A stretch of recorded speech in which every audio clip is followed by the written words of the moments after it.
Dugo sam mislila da moram još nešto da uradim, naučim, postignem, dokažem, pa tek onda da javno govorim. Moj put nije bio lak i nije bio pravolinijski.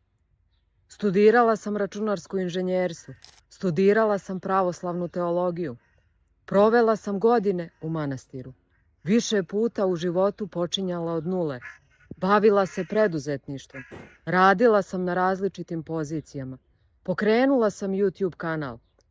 Govorim o ličnom razvoju, svrsi, identitetu, brendu, biznisu.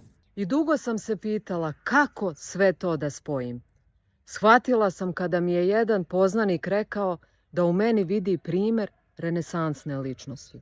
Danas jasno vidim da autentičan brend ne nastaje tako što izmisliš neku novu sebe, već nastaje kada prestaneš da skrivaš ono što već jesi.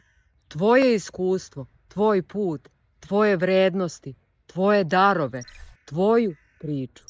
I baš zato verujem da umetnice i kreativne žene ne treba da kopiraju tuđe modele. Njihov brend već postoji u njima. Samo treba da ga prepoznaju, oblikuju i pokažu. Zato i ja od sada govorim slobodno i duboko, na svoj način i pričam svoju priču. Pošalji ovaj video svestranoj osobi koju ceniš, kao znak podrške i ohrabrenja.